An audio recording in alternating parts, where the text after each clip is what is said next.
গ্রেপ্তার করে কোর্টে হাজির। পরবর্তীতে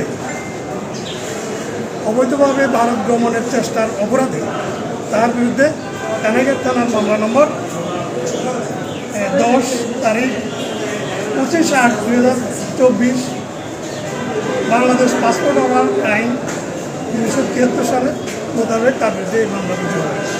আজকে অত্র মামলায় তাকে গ্রেপ্তার দেখানোর জন্য আদালতে হাজির করা হলে বিজ্ঞ আদালত তাকে এই মামলায় গ্রেপ্তার দেখিয়েছে। তার পক্ষে সরকার নিয়োজিত আইনজীবী তাহার জামিনের প্রার্থনা করেন। মামলাটি জামিন যোগ্য বিবেচনায় বিজ্ঞ আদালত তাকে আজকের এই মামলায় জামিন প্রদান করেন। এই মামলায় এখানে জামিনপ্রাপ্ত হলেও ওনার বিরুদ্ধে যেহেতু ঢাকার বিভিন্ন থানার হত্যা সহ বিভিন্ন গুরুতর অপরাধে সহায়তার জন্য মামলা রুজু আছে, ওইসব মামলায় তিনি জেল হাজতে আটক থাকেন এবং ওনাকে পরবর্তীতে এই জেলখানা থেকে ঢাকায় প্রেরণ করা হবে। আজকে কানাইঘাট থানার মামলার তাকে গ্রেপ্তার দেখানোর জন্য আজকে কোর্টে হাজির করা হয়েছে। ঠিক আপনারা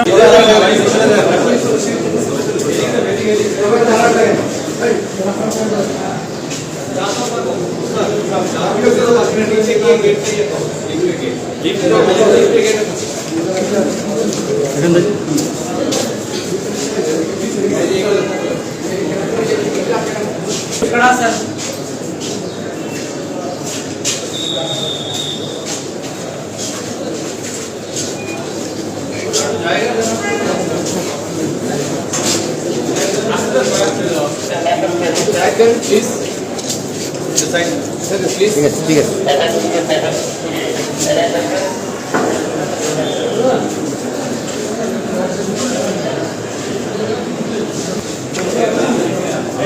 আপনার সাথে কথা বলবো আমরা।